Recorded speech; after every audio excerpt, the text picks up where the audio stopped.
You set the hook, and that fish almost immediately jumps, and then what happens? Bloop, comes off. You say, son of a gun, this is a piece of junk head, or a piece of junk hook, or a piece of junk bait. You got, look, the expert's whacking him over here. He's calling him out. We all know this has happened before. This happens to me every once in a while, I'm telling you.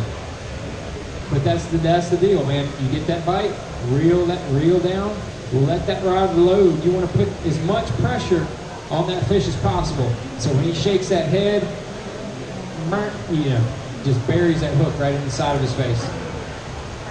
And that is the deal right there.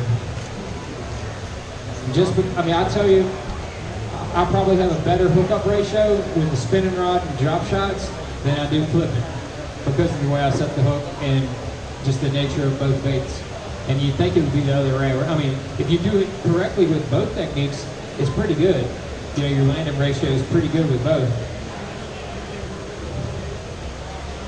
But the last technique I wanted to show you, I almost didn't want to show you. It's a little micro jigs, little missile baits micro jig. We don't have them. I don't think we actually have them here at the show, but I wanted to make you aware of the technique. I designed the rod just for caching as well for this technique, but you'll be seeing more and more about this in the coming years. Like I was talking about, the drop shot was getting popular 18, 20 years ago, just starting to show up. That's where the micro jig is right now, man. It's just starting to show up. You're just starting to see little teeny tiny baits. If you want to see this thing up close, you can check it out when I come down here in a few minutes. But again, it's a little missile baits micro jig, and it's this is 8 ounce, 16th, 8th, and a 3/16 are the sizes. And you kind of want to let the depth and the current dictate what size head you want to be using. You know, if you fish any rivers with current, you better have some of these in your tackle box, I can promise you.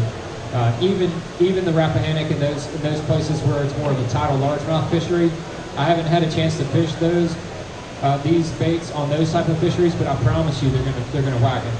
But the more current you want to go up on your weight a little bit. The less current you can go down and stay a little bit lower. But like I said, this is the 8 ounce. And it's a technique you're going to see more of. I've got a weed guard that comes in the package. It's optional. And I've got the weed guard in here because it's easier to shake these fish off and not jack them in the face when they bite it. But you're going to fish this thing a lot like you do a Ned rig. Now, the Ned rig came out a couple years ago, and man, it catches them. It sure enough does catch them. And I just felt like, I really felt like I could not get the feel of that Ned bait. And then last year, I was designing this micro jig, and once I started throwing the micro jig, I never threw the Ned bait again. Not to say this is a replacement for the Ned, but it can kind of fill some of the same niche, and I feel like with the weed guard in there, it comes through cover way, way, way better. And I'm just kind of dragging it along the bottom, and I just popped it over that stump. I mean, if I'd have tried that with a Ned worm, we all know that would have been immediately snagged right on that stump right there. So you can fish it with the weed guard, bring it through cover better. Uh-oh, we got a customer. And then it's such that small little compact profile with that skirt that flares on it that the fish obviously like it. Anyway, that's the little micro jig. Again, any of these rivers with current, especially the ones with smallmouth in it, James River, Shenandoah River, forget about it. I mean, it's on point. It's really good on sketchy largemouth around the beds. Just, I promise you it is. Just take my word on that. You want to try something a little bit different on them, throw a micro jig around those fish that are real sketchy on the bed. Might be surprised at the number of ones that'll actually just pick that thing up, like that fish right there, and next thing you know, he's toting it off. And on the micro jig, I use a little bit heavier line than I do with the drop shot. 8 pound is kind of like my standard. I use 8 pound most of the time on the micro jig.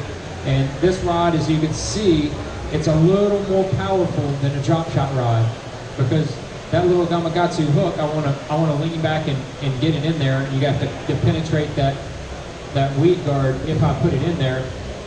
So that's what you want to do with that little micro jig. And again, you're going to see more and more about the micro jig over the next few years. If you go ahead and jump on that trend now, you can go ahead and wax your fishing partner.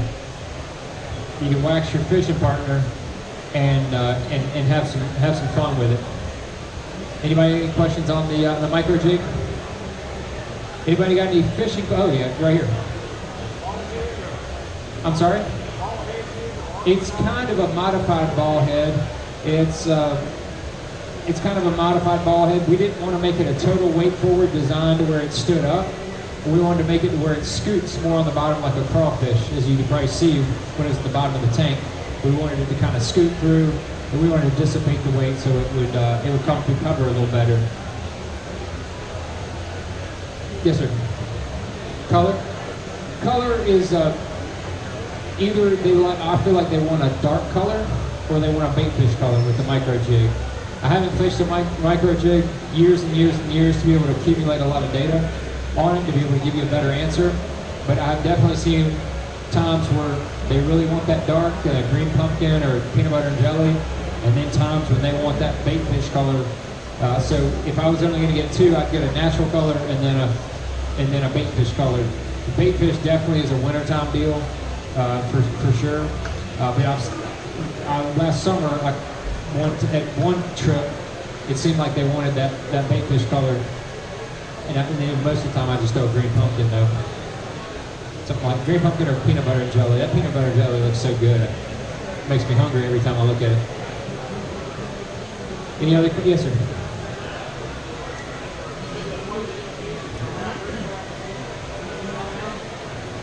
With the riprap is notorious for eating baits, including any kind of a jig head. With the little micro jig, it's small, so it will get wedged down in those rocks. I would drop down in size and maybe put a bigger trailer on it. Like you could take one of the little missile baits bomb shots. It's got a little more bulk in the body. Thread it on there. It'll help keep that hook from getting wedged down in, and bait getting wedged down in there. And I've been into a 16th, and you can probably just kind of feather it down those rocks and not get hung up hardly at all. So wider trailer and a little lighter weight can help get through this. And that same thing for the shaky head as well. If you're having real problems on a shaky head, a straight shaky head, if you go to a baby D-bomb, which has a wide body, that bait really helps keep the weight from going down in those rocks. You can have a lot more enjoyable day and still catch a lot of fish by fishing those riprap the same way. Or the jetties, like if you're fishing the James River or something like that. Just question over there. Any other questions out here? Yes, sir. I usually throw this on 8-pound fluorocarbon. I use the same braid backing, but you don't have to use a braid backing. You can just go straight fluorocarbon as well. Any other questions? Yeah, right here.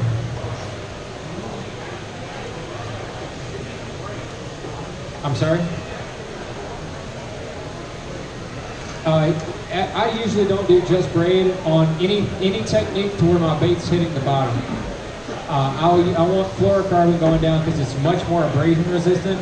If I'm fishing a technique to where the bait is not staying on the bottom like a wacky worm or a flick shake, straight braid is fine with that, in my opinion. But if it's something that's going all the way to the bottom and touching the bottom, I want that fluorocarbon leader or straight fluorocarbon. A lot less problems. Questions? Open some more questions. All right, well, if anybody thinks of anything else, I'm going to be down here for a few minutes. I'll be glad to show you all my casting rods and the different baits that I was talking about today. But I appreciate everybody's time. Again, my name is John Cruz. Don't be afraid to follow me on the social media. I do the Instagram, Facebook, the Twitter, the hashtag crew, whatever you want. All right, thanks again. Appreciate your time.